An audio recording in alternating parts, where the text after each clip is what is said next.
The monetary policies are restricting access to credit for the private sector, that is the largest employer of the population.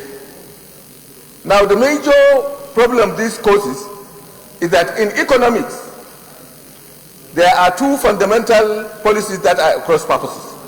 Either you are boosting growth and employment and using the kind of tools, economic tools that are utilized for boosting growth and employment, or you are fighting inflation. You cannot do both at the same time. What we are doing is that our economic policy is completely in disarray. We are fighting to boost demand, to reflate the economy, while we are we are fighting inflation. Now, the tools in economics, the two tools do not align. So what we have at the moment, sir, is that we have to really sit down and look exactly what we are doing.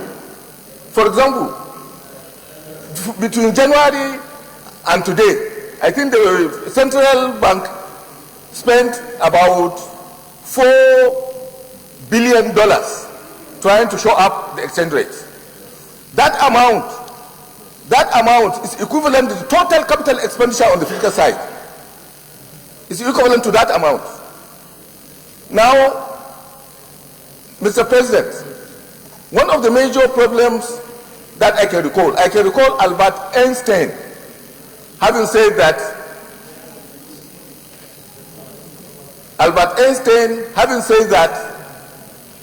one of the major problems of insincerity is for people to do the same thing over and over and over again and expect different results.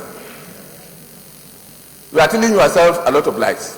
We have to sit down, like the mover of the motion has said, to really sit down and align our fiscal policy with our monetary policy, because the two are operating at cross purposes. Without doing that, we'll just be pumping money, and we are just trying to do the same thing over and over again. These are the kind of policies that brought us to the economic crisis that we have faced. And we are doing the same thing. Recent report that came out yesterday from the Federal Office of Statistics indicated that, unemployment in this country is growing. Underemployment has more than doubled. Why are we having this in spite of the fact that we are deflating the economy? It means that we are not deflating the economy because we are not creating jobs.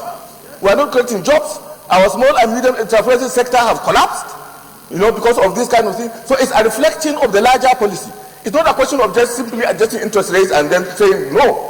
We have to sit down and form the monetary policy committee, the monetary policy committee, to really sit down and align what they are doing with the fiscal authorities. Because without yesterday, Mr. President, you were around when the paper that was presented indicated that we need about 3 trillion per annum to put into the economy. And the entire $3 trillion, the entire state and federal spending in those areas will just come to about 14 billion. Where do we have the balance? We don't have the balance. The only way we can get the balance is through the private sector and small and medium scale enterprises. Once that sector is not funded, and there is no way you can fund it with 30% interest rate, once it's not funded, then we are in trouble. Then we are going to get in a worse recession. Because even this small amount of money that they are using, 3-4 billion to support exchange rates, even this amount of supporting tomorrow, petroleum prices drop to $29 to $30. We will be in the worst crisis than we have been in 2015-2016, and this country will be in trouble. Mr. President, I want this Senate, this single Senate, and you, Mr. President, to use your good offices to please draw the attention of both the fiscal authorities and the military authorities to do the right thing so that we can allow the Nigerian economy and the Nigerian people to breathe again. These policies that they are using, we have used them all over again for the past 20 years and they have failed. You cannot fight inflation and then spark growth and employment at the same time. The two policy instruments are completely cross purposes and they don't work. Thank you, Mr. President. Senator Nala. Thank you very much, Mr. President, and my distinguished colleagues.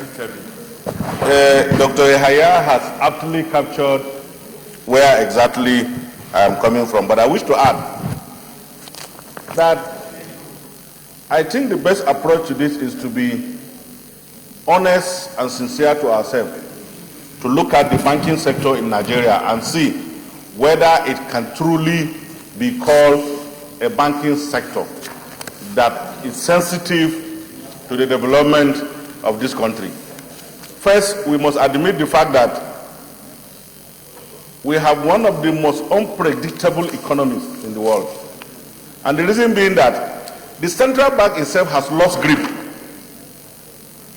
In one day, it is a regulator and participant in the banking industry. At the other day again, it even wants to go outside its mandate. And what explains this, Mr. President, is simple. Our investors in the banking sector have constituted themselves into a cartel, and therefore they possess the capacity to manipulate the fiscal and the monetary policies, and to ensure that at no time will the two come together for the purpose of stabilizing the economy, because when it stabilizes, they become the losers. I have just finished asking distinguished Senator Allen that the first time I was privileged to go to Mecca is about 30 years back, sir. Since then, $1 has remained 375 to 374 riyals consistently. I have equally looked at what happens in US. I have equally looked at what is obtainable in the United States, in UK. And I ask myself, why is it impossible for us to have at least something near to that? And the reason is simple, that those who participate, the owners of banking industry in Nigeria, who we don't know, have consistently ensured that whatever monetary policy is being put in place is being challenged by the fiscal policy of government. And I keep on asking, today you wake up, central bank will say you can't deposit this, you can't withdraw this, you can't do. I ask myself, what exactly is happening? Something is definitely wrong in this country. And in this roundtable, I think the focus of this committee should equally insist that we must have explanations to this. You are telling me if I withdraw 1 million from my bank account, you are going to deduct this. Where is that money going to? You have not told me, and I have no right to ask. In Nigeria, at this period that we are fighting corruption. So I think that this motion is brought at an appropriate time, and I think that it will be in the best interest of this Senate to decisively look at the banking sector and tell Nigerians in honesty as to what is happening, so that the participants or the investors in this industry will for at least one day be called to question and be asked to act within the conscience of the generality of Nigerians. And I hope that at the end of it, the Senate will be happier that it has done what is right at the appropriate time. Thank you very much. Senator Albert Bassi. Thank you, Mr. President. My distinguished and respected colleagues, Mr. President, Senator Albert Bassi, Yakobo Northeast, I rise to lend my voice to this important motion, Mr. President, and to say that it is only through the instrumentality of interest rates and exchange rate that the Central Bank of Nigeria manages the economy.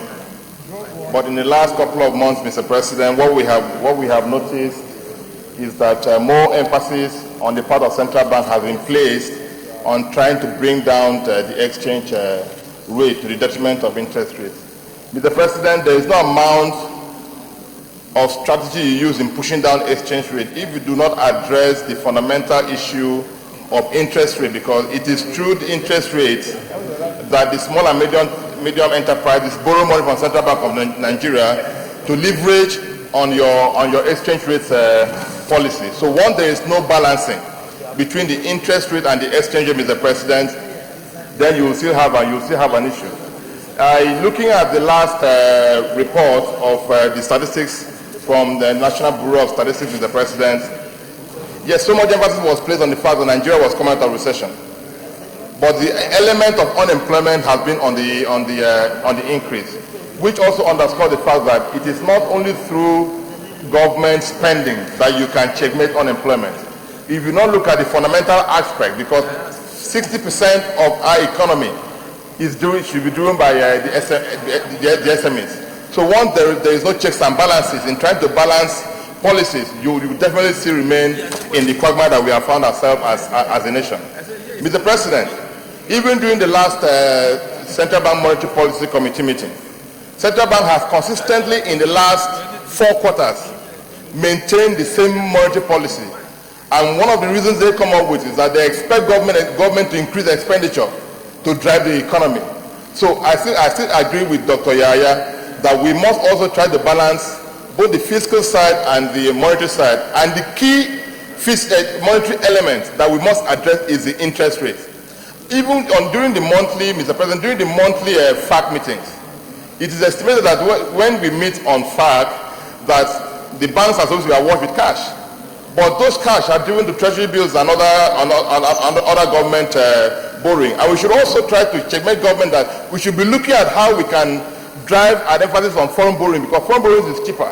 Once government keeps driving emphasis on domestic borrowing, it will push up treasury bills, and banks will have no other options to place their cash flow on treasury bills because they feel it's safer, it's more stable, and it guarantees the guarantee returns are also established. So I think I support this initiative by the Senate, Mr. President, and for the past 2 years, I think you have been doing well in terms of trying to stabilize the economy. This is one initiative that we'll all take part in, and I believe that at the end of the day, we'll have to let Central Bank know that the right thing needs to be done to achieve the right results. Thank you, Mr. President, and God bless you. Distinguished colleagues, we'll just go to the prayer one here. There's only one prayer actually. It says, mandate the Senate Committee on Banking, Insurance, and other financial institutions to organize a roundtable session with CBN banks, NDIC, other relevant stakeholders, industrial experts, with a view to find immediate, sustainable, and lasting solution that will help to usher a new interest rate regime that supports enterprise development in Nigeria. Those in favor of this prayer say aye. Aye. Those against say nay. The ayes have it. Any additional prayer? If not, let me commend Senator Rafi Ibrahim for bringing this very, very important motion, as well as those who have contributed to this debate. There's no doubt about it that this is a matter that we must provide leadership in providing a solution for it. There's always been two evils of we tackle the issue of exchange rate and also the issue of interest rate. As of now, it's clear that CBN has been able to a certain extent make a lot of progress in addressing the issue of the exchange rate. But we have a problem now on the issue of the interest rate. And it goes just beyond just the monetary organized central bank institution, but also the fiscal authorities. Because we cannot live in a society where companies are closing up, sacking people, and then the institutions are declaring mega profits. That there's something wrong, and I think there's need for us to really sit down, look ourselves eyeball to eyeball, and come down and part the way there for the interests of our people and going forward. I believe we have the capacity, but I think that there is need for us to create that enabling environment. So very, very quickly, the committee should swing into action and get this session, and hopefully whatever comes out of that, we must now make sure we see to the implementation, and again be able to provide an enabling environment for all our small and medium-sized enterprises so that this economy will truly grow as we expect. Thank you. Leader of the Senate.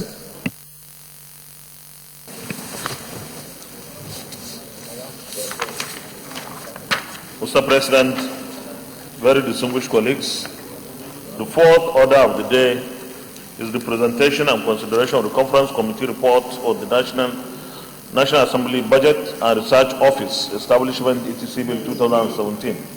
Distinguished senators will recall that the bill was committed on Wednesday, 5th April 2017 and laid on Thursday, 1st of June 2017. Mr. President, we wish to invite distinguished Senator Emmanuel Polka to move the motion for the Senate to receive and consider the report.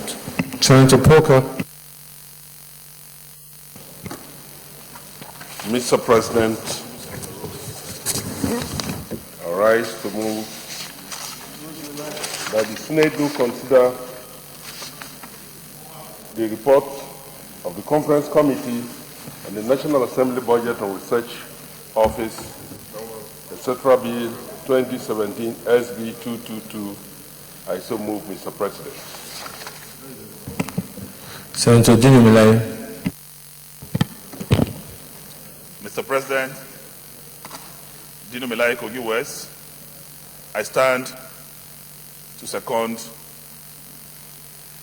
the bill as moved by Senator Polka.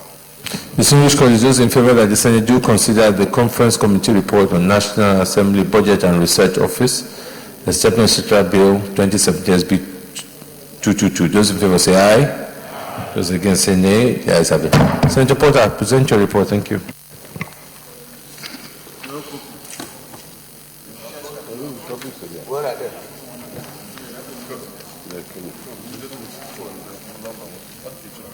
Mr. President, the Senate at its plenary sitting on Wednesday, 5th April 2017, deliberated on the motion moved by the Senate leader, Dr. Lawan, on recommittal of the National Assembly Budget and Research Office Bill 2017. In the motion, the sponsor stated that the bill was passed by the Senate and the House of Reps and was transmitted to the clerk of the National Assembly for further legislative action. It stated in course of scrutinizing the bill by the Directorate of Legal Services, in line with this mandate, certain fundamental issues were raised, which require to be addressed before the bill can be transmitted to Mr. President for assent.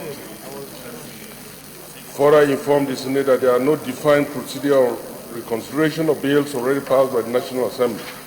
However, he pointed out that line on Order 1B of the Senate Standing Orders 2015 as amended, which stated that in all cases not provided for hearing after or by session or other practice of the Senate shall by resolution regulate its procedure. Accordingly, after extensive deliberation, the Senate resolved and invoked Order 1B of the Senate Standing Order 2015 as amended and recommitted the bill to the Conference Committee that earlier worked on it with a view to considering the observation raised thereto by the Director of Legal Services via order of reference dated 11th April 2017 and to report back its recommendations.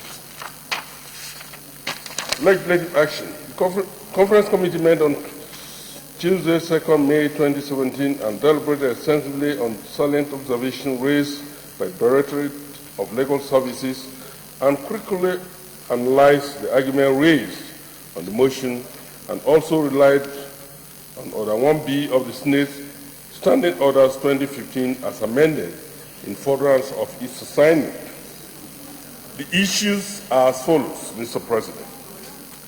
That the composition of the governing body of NABRO should not be made up of serving legislators.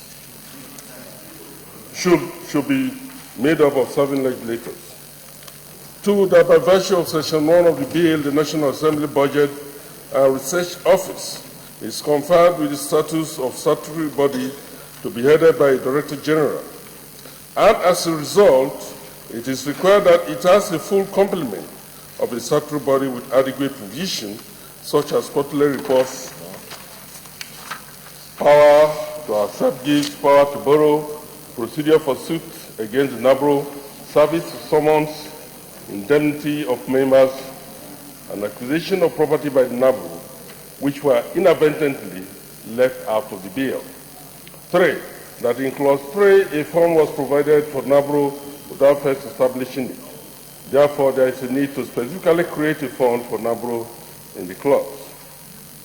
And 4, that the power conferred on the Director General in Clause 7.6 and Clause 15 with respect to obtaining data from public bodies are so wide as are without exception and therefore pose a potential conflict between NABRO and government ministry, department, and agency.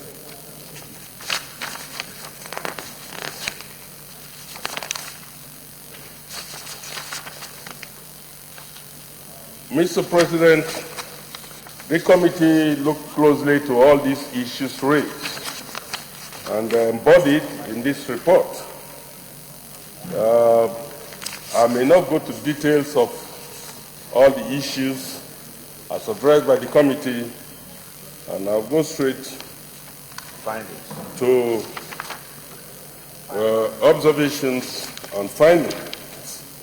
In view of the analysis of the observation highlighted in this report, and arising from our legislative summary espoused above, we hereby observe and find as follows: that the legislative step taken in order to bring about these additional inputs on the bill is appropriate as it complies with the provisions of Order 1B of the Senate Standing Order 2015 as amended.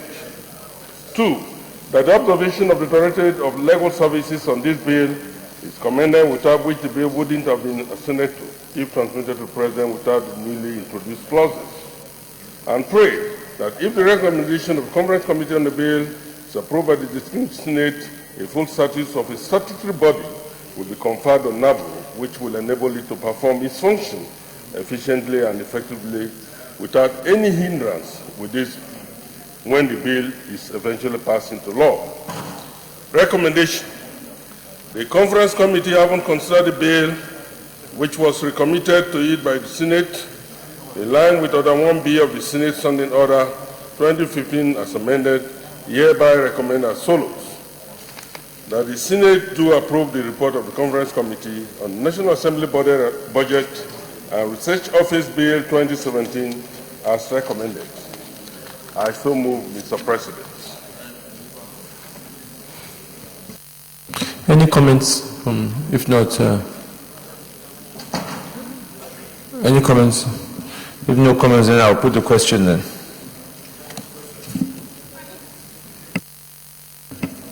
Yes, Senator Binta Masi. Mr. President, distinguished colleague Binta Masi Garba, Adama North Senatorial Zone. So in the comment I have is on page 3 of 6, where he made mention that from page 2 on the issue that has raised as follows: the quarterly report, the power to accept gifts. And that word, power to accept gifts, I just wanted to ask, is it not going to be in abeyance with the the EFCC Act or the ICPC Act, where there are some of the clauses that gave restrictions to what kind of a gift can a public office holder collect? So I think those are the areas. Do you want to respond to that? Mr. President, dear colleague, the nature of the gift is specified, and that was one of the reasons, one of the issues raised by the legal department. If you don't put it in the bill, it negates it. So you have to specify the nature of the gift, and if you see most of the bodies that are enacted through this assembly, those provisions are made. But the nature of the gift is explicitly explained. Thank you, Mr. President. Any other comments? Put the question. Yes, Deputy Leader. I think it's important for us to understand the fact that there is difference between a body corporate and a personality. When we talk about public office holders, we are referring to individuals who occupy public office. But NABRO is a body corporate with a seal and with power to sue and be sued. So the restriction placed under the provisions of the ICPC Act and the EFCC Act does not apply to a body corporate as far as this is concerned. Thank you, sir. Yes, Senator Lidani. Thank you, Mr. President. My name is Joshua Lidani. I'm representing myself. I thought that this report is a conference report between the Senate and the House of Representatives, but I've not seen anywhere the provisions of the bill reflect this. Where is the recommendation of the House? Where is that of the Senate? And which one was adopted? It's not clearly shown here. So I don't know whether... The chairman. You see, this is a recommitter, and you will agree with me that the first time we presented this conference report, this issue that is raised by my colleague is well placed in that very report. This is just a recommitter, and I'm doing it on the Senate aspect of it all. So,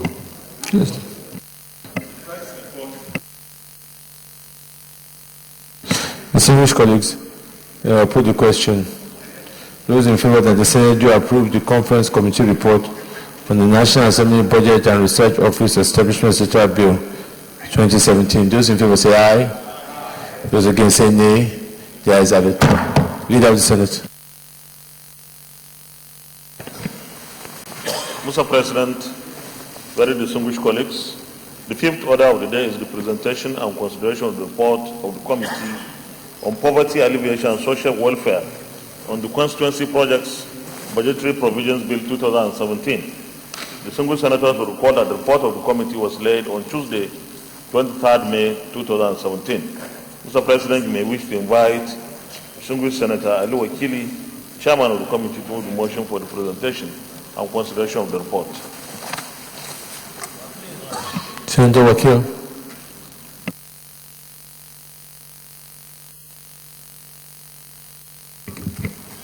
Your Excellency, Mr. President, distinguished senators, I rise to move that the Senate do consider the report of the Committee on Poverty Alleviation and Social Welfare on the Constituencies Project Budgetary Provisions Bill 2017 SB 103.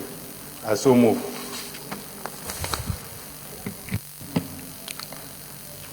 Senator Danjumala. Thank you, Mr. President, my distinguished colleagues. I rise, my name is Danjumala, Senator representing Sarah Kaduna.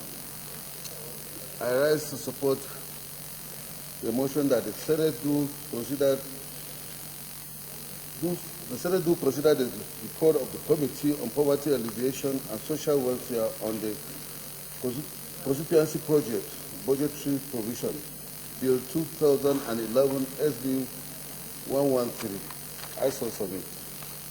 Distinguished colleagues, those in favor that the Senate do consider the report on the Committee on Poverty Alleviation and Social Welfare and the Constituency Project Budgetary Provisions Bill 2017 SB 103. Those in favor say aye. Those against say nay. The ayes have it. Senator Wakil, present the report. Thank you. Your Excellency, sir.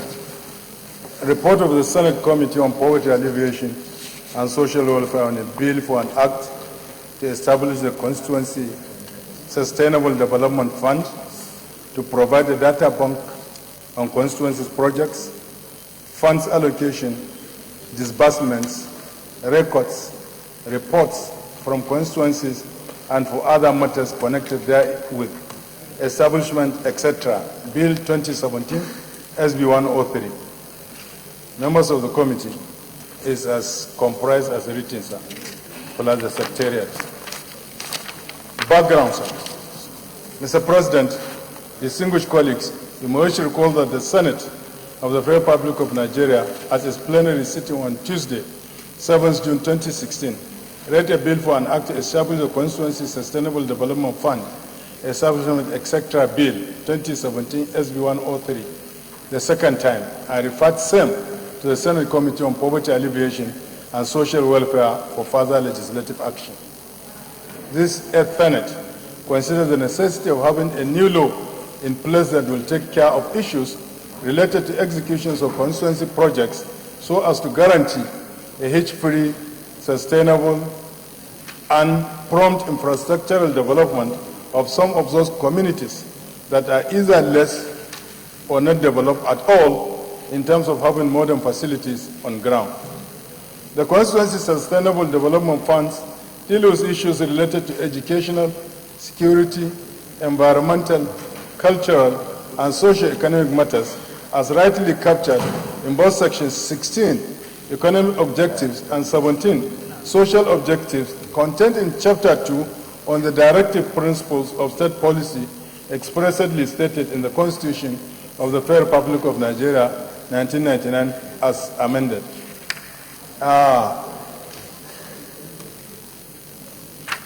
Objective of the bill, sir. The bill is aimed at ensuring that there is effective execution of constituency projects and adequate provisions of infrastructural developments in the various federal constituencies in the country. It is also targeted at job-providing opportunities to the teeming unemployed youth and to improve the standard of living of the various communities nationwide. It is meant to ensure that services and facilities are made easily accessible and available to citizens in all parts of the country.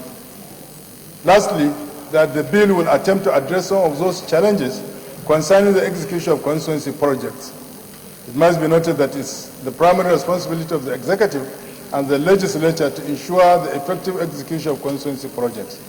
Therefore, this bill, in the considered opinion of the committee members, seeks to enact a law that will strengthen the execution of constituency projects and guarantee rapid provision of social amenities in the rural areas, and the committee also strongly believes that through this bill, the above stated objectives, as expressly captured in both the long title and the exemplary memorandum, will be achieved if it is passed into the law. Methodology. In exercising this legislative mandate, the committee met and unanimously resolved to conduct a one-day public hearing, which took place on Monday, 6 February 2017. And the public hearing was planned and conducted by the committee in collaboration with the Policy and Legal Advocacy Center with support from the British Department of International Affairs, DFID. Various stakeholders, as enumerated in Section 5.0, were invited and they submitted memoranda and they contributed, sir. Legislative summary. After a careful scrutiny of the long title, clauses, subclauses, schedules, and supplementary provisions as contained in the bill, the committee unanimously resolved that some of the clauses and subclauses that are not very explicit or are ambiguous be amended or redrafted in order to avoid any form of ambiguity, while those that are explicit be retained. Some new clauses and subclauses were proposed, unanimously adopted, and inserted into the provisions of the bill in order to properly accommodate some missing links and to restructure the entire provisions of the bill so as to bring it in conformity with a standard legal drafting. Those clauses of the bill that are either amended, returned newly, inserted, or completely deleted by the committee are listed as below as follows. The long title of the bill is redrafted. The amended clauses are 2, 3, 4, 11, 12, 20, 25, and 26. The returned clauses are 1, 21, 22, 23, 27, 28, 29, 30, 31, 32, 33, 36, 37, 40, and 43. The newly inserted clauses are 5, 6, 7, 8, 9, 10, 13, 14, 15, 16, 17, 18, 19, 41, 42, 44, 45, 46, 47, and the explanatory memorandum, and the deleted clauses are 2, 34, 35, 38, 39. All the affected clauses are hereby carefully itemized below as follows. Those that are amended, those that are retained, Your Excellency, those newly inserted clauses, and those deleted clauses as enumerated. Recommendations. Your Excellencies and distinguished senators, the committee has satisfactorily concluded its legislative assignment, and it is hereby recommended that the Senate do give a favorable consideration to the bill as attached to this report. Mr. President, distinguished colleagues, on behalf of the committee members, I wish to sincerely thank you for the opportunity given to us to serve in this regard. I respectfully recommend this bill for a smooth and expeditious passage. I so move, Your Excellency. Deputy Leader. Thank you very much, Mr. President, and my distinguished colleagues. While I commend the effort and industry of the committee, I think as Deputy Leader I have some responsibility to equally make certain observations. First, Mr. President, you will have noticed that Section 1 is talking about citation and commencement. Then when you look at 3 is talking about interpretation. So certainly this does not conform with the format of bills before the Senate. I will advise that the committee have a think and look at the content of this bill and see how it can properly be anchored in accordance with the rules. To equally make further observations, because there may not be another time like this or privilege like this. No, Leader, I think, Deputy Leader, I think there will be time for other contributions. I think let us first take the most important point which you've come up with, which is the way that I think it's clear that whoever, the clerk of the committee, should have guided the committee properly. This report needs to be redone in the format that we normally take it in. So I think that needs to be done immediately. Yeah, Senator Wakil. In view of the observation and what you said, I will simply move that we withdraw the report for presentation another. That is sent to legal, the people to draft it properly in accordance with the normal format at which we do it. Yes? All right. Thank you. Leader of the Senate. Mr. President, very distinguished colleagues, I move that the Senate resolves to Committee of the Whole to consider. No, we have withdrawn the. I was in Belsa. Mr. President, very distinguished colleagues, the sixth order of the day is the presentation and consideration of the report of the Committee on Trade and Investment on the Consumer Protection Act repeal and reenactment Bill 2017. Mr. President, distinguished senators will recall that the report of the committee was laid on Tuesday 2nd February 2017. Mr. President, we wish to invite Senator Fatima Rajire Saki, Chairman of the committee, to move the motion for the presentation and consideration of the report. Senator Rajire Saki. Mr. President, distinguished colleagues, my name is Senator Fatima Rajire Saki, representing the Ekiti Central. I move that the Senate do consider the report of the Committee on Trade and Investment on the Federal Competition and Consumer Protection Bill 2017 SB 257. I so move.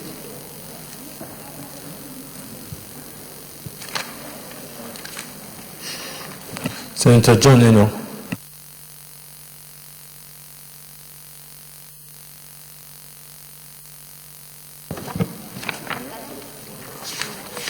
Mr. President,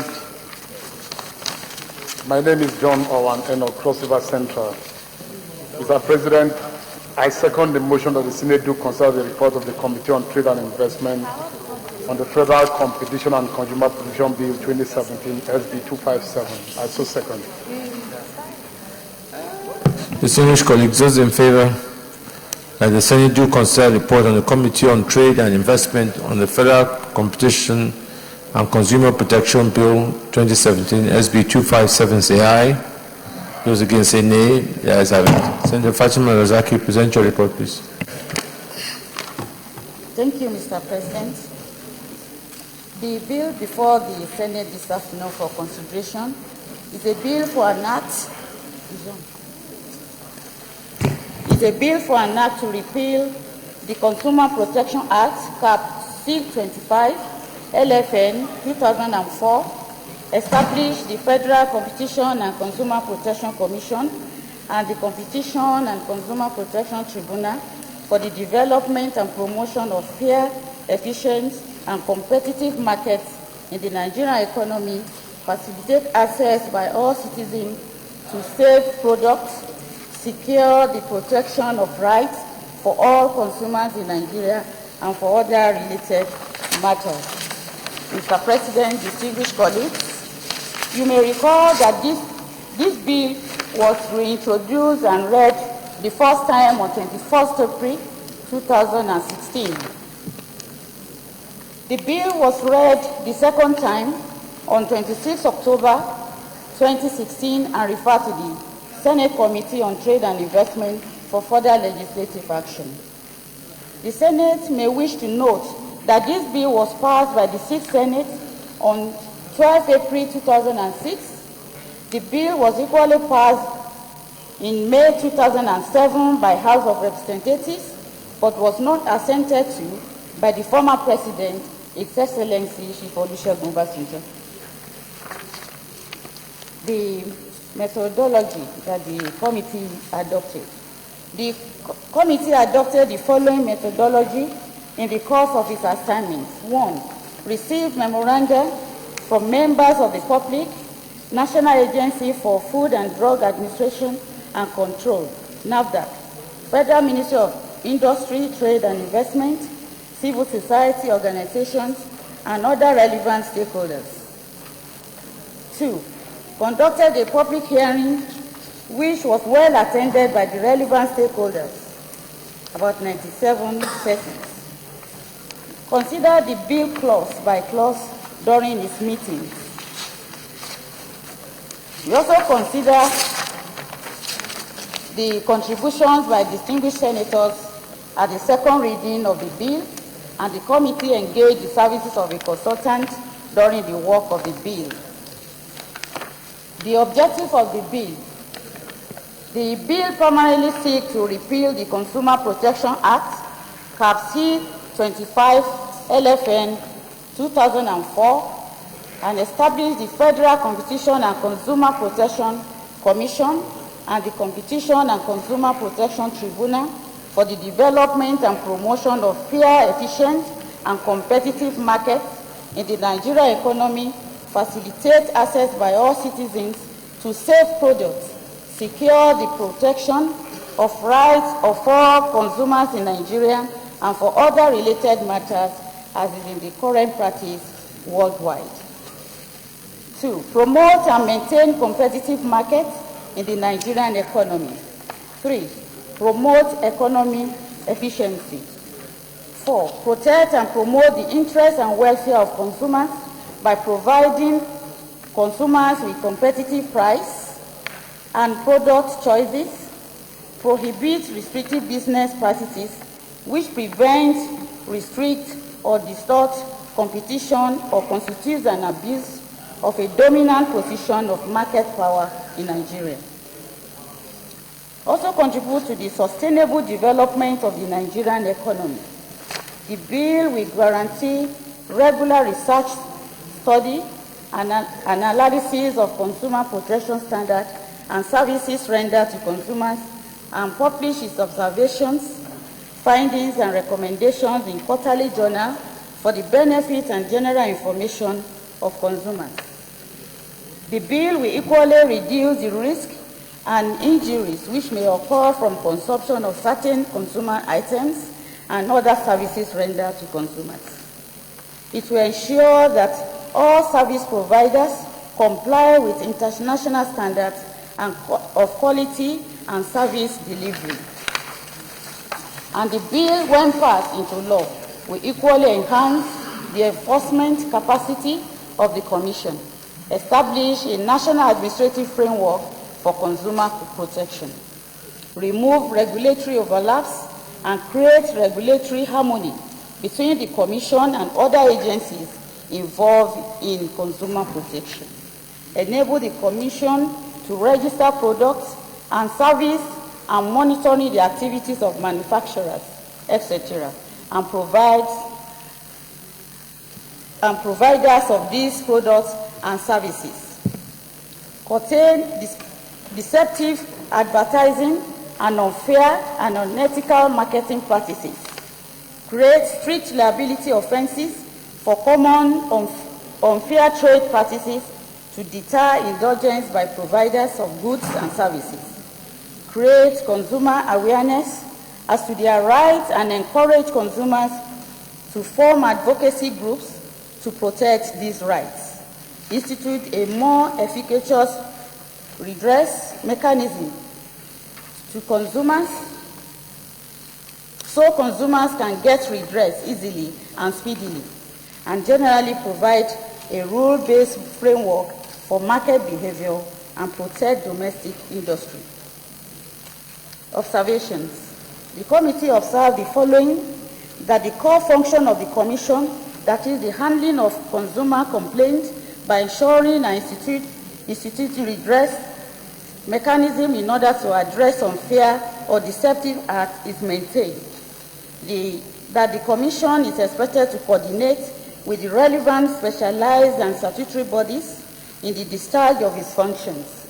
This will further enhance its core area of specialization and reduce frictions and conflicts with the statutory bodies vested with the powers to deal with specific products and services, and the agencies of the ministry that regulate and control products and services have been recommended to be on the Consumer Protection Commission, CPC. The recommendation, therefore, the bill seeks to repeal the Consumer Protection Council Act Cap C25 LFN 2004, establish the Federal Competition and Consumer Protection Commission and the Competition and Consumer Protection Tribunal for the development and promotion of fair, efficient, and competitive markets in the Nigerian economy, facilitate access by all citizens to safe products, secure the protection of rights of all consumers in Nigeria, and for other related matters as in the current practice worldwide. The committee retains some clauses of the bill where necessary. The committee equally reenacted some clauses as indicated in the details, while some clauses not necessary were deleted. This bill is very critical for ease of doing business in Nigeria, so therefore I strongly urge my colleagues to support and pass this important bill. The committee would like to use this medium to thank